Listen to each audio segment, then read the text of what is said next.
Good morning, everybody. Welcome back to another video. Today I have just a very chill walk and talk, enjoy a coffee, and show you guys around one of the most important colonial towns here in El Salvador.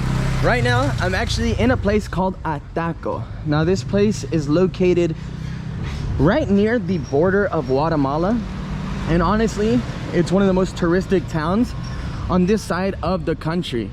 Now what brings a lot of people here is of course the Spanish colonial architecture, the cobblestone roads, and this is also the region where you're going to be finding Rutas de las Flores, which is one of the most famous highways that passes by some of the most incredible towns of El Salvador here in the country. So really cool. It brings a lot of people by. Most people come here and just stay one night, as I did yesterday. And so yeah, I wasn't even planning on making a video, but I figured why not? This place deserves it. It's beautiful. The locals are lovely, and so I want to just walk around and show you guys my experience. Now I'm probably the only tourist out here right now. Everybody just left because Semana Santa just passed. That just finished. The country was completely filled with tourists, especially because here in El Salvador you don't need any vaccinations, no PCR test to enter the country. You just buy a plane ticket and show on up. Look at all of the produce too. It smells incredible. So yeah, you basically just need to buy a plane ticket and show on up and everything is good to go. Buenos dias.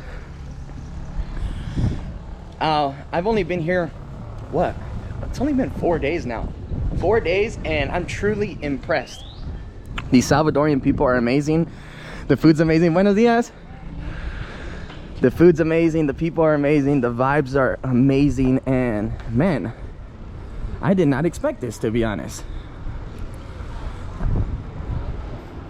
This here is the local mercado. I walked through it earlier and a little late last night, but it's not much going on because this is such a small town. It's not like your bigger mercados around the world.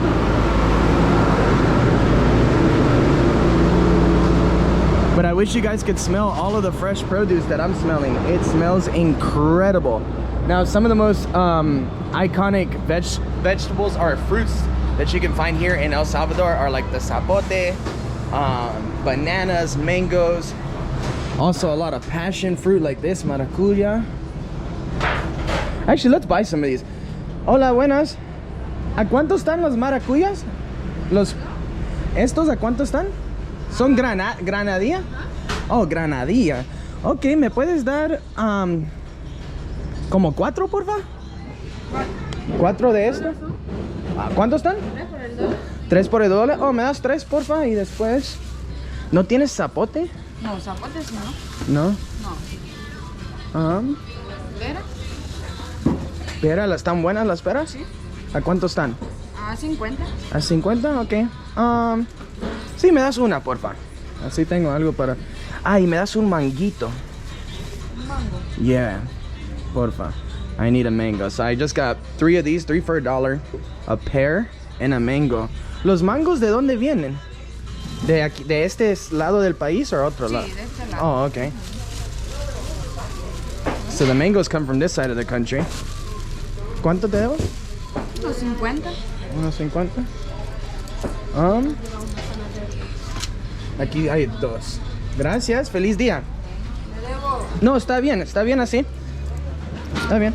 Look guys, so I want to show you guys this too. Here in El Salvador, they use the US dollar. These here are dollar coins, which they're pretty hard to come across in the US nowadays. We don't use them too often. And they use, yeah, basically all of the currency we use in the US. Gracias.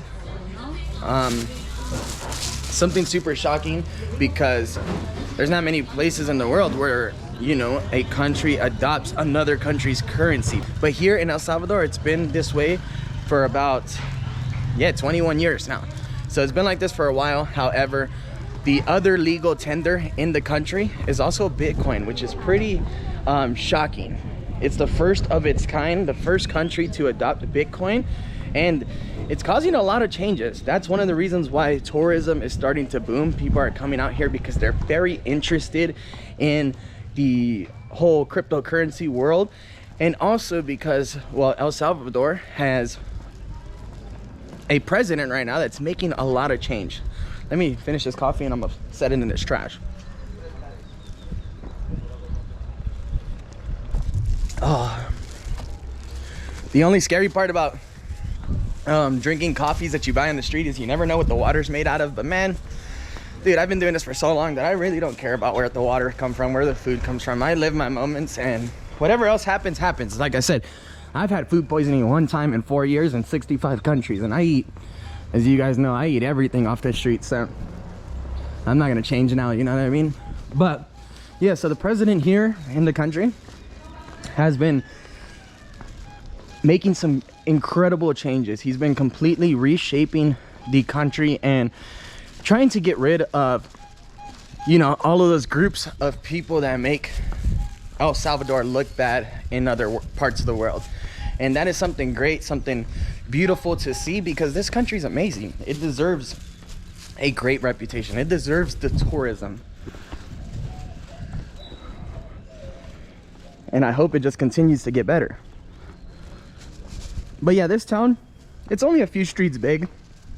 Right now I'm gonna walk you up to the main plaza, but even though it looks a little dead right now, keep in mind that at night, in the evenings, man, all of this comes to life. Last night there was vendors all the way up and down the road, street food everywhere, and all of these shops were open. But many people told me that this town really starts coming to life like around 5, 6 in the evening, once the sun sets and it starts to get a little cooler, because during the day it does get pretty hot. And also because, as I mentioned, a lot of tourists come here after visiting like the Volcán de Santa Ana, as I did yesterday, Tazumal, which are some archaeological ruins, and yeah, they only come here for the night. So during the night, all of these streets turn into like night markets, and you can pretty much get your hands on any artisan goods that you probably are looking at buying before heading home. Now let's actually walk over in this direction. I want to show you guys a few of the murals. This is actually why a lot of people come to Ataco as well, is to take pictures of all of the murals.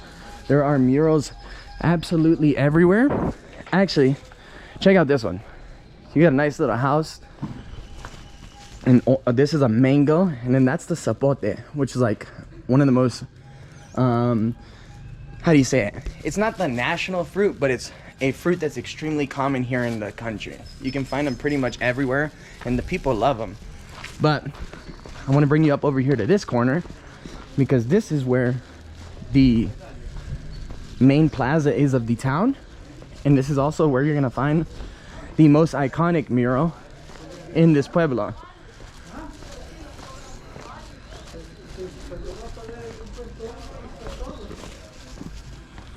I'm kind of glad I bought all of this fruit. I wasn't expecting to buy this fruit, but it's definitely going to come in handy while we're in the car today, traveling around. We got about a 2-hour road trip back towards the beach, and it's always nice to have some fresh fruits. So this here is the most famous mural in Ataco, and you can completely tell why. It is beautiful. You got some kids right here wearing an Ataco soccer jersey, roosters, all of the little Spanish colonial towns. What I love about it most is this piece right here. You can see the church, which I'll show you guys right now, right up there. And then these here on the cobblestone, those are called alfombras, which are basically like big carpets made out of a bunch of flowers, and they do it for Semana Santa. So essentially what people do is they have huge buckets, huge, of all kinds of different color flower petals or whatnot, and then they align the streets, and people come out early in the morning, sometimes even days before, and start making the alfombras, and they do it for Semana Santa. So that's what you're viewing right here. I'd love to see that one day, but it's also super busy around those times, and I was told that it's actually not too enjoyable because of how much tourism comes here. So like a lot of these places are just completely packed. Yesterday, I mean, we visited a few tourist sites, and guys, I'm truly shocked at how much tourism is here in El Salvador. Every location we've been visiting is full of tourists, man. Mainly people from the US too. A lot of Americans. And I think a lot of that has to do with, well, the not having travel restrictions, and also the fact that you can find cheap flights. I mean, guys, I scored a flight here on Spirit Airlines for $67. $67. Like, you can't even buy a pair of shoes for that in the US. Not even a pair of Vans, you know what I mean? So $67 to come out to El Salvador. This is the sign that says Ataco, nice little fountain. And last night in the evening, man, this plaza was pretty lit. There was stands everywhere selling hot dogs, choripanes. Super nice. Look at these flowers. Beautiful, right? Let me know what you guys are thinking of this El Salvador series so far. Are you guys enjoying the videos? Are you guys surprised at what you're seeing? Let me know, because I honestly wasn't expecting to see this much here in El Salvador. I didn't realize how diverse the country was because it's so small. But man, I'm impressed. There is a lot that this country has to offer. So there's the church, Ave Maria. That's the church that you just saw on the mural. It's beautiful. Unfortunately, there's a service going on right now, but I would love to go on in there and check it out.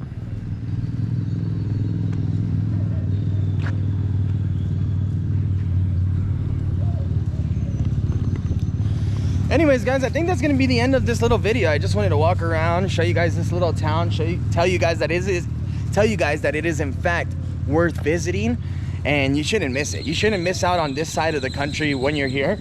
All of the I've noticed that it doesn't matter whether you go towards like the border of Nicaragua or the border of Guatemala. Once you get close to those borders, you find a lot of the cultures mixing. Like here in this town, there's actually a lot of Guatemalan people as well. There's a lot of Mexican people as well. As I mentioned, there was a I didn't mention it in this video, but there's a Mexican restaurant down the street, a bunch of Mexican murals, all kinds of stuff.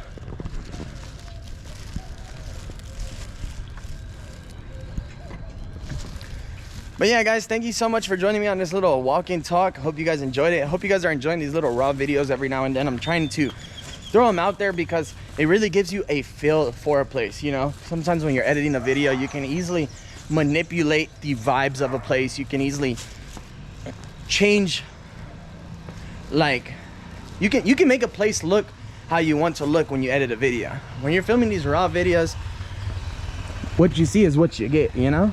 And I like that. This is actually my favorite type of content to consume on YouTube. In fact, I don't really watch any YouTubers that edit their videos. All of my favorite bloggers walk around raw and show you guys exactly what they're seeing. So yeah, hope you enjoyed it. Thank you guys so much, and I'll see you guys soon for another incredible adventure. Later.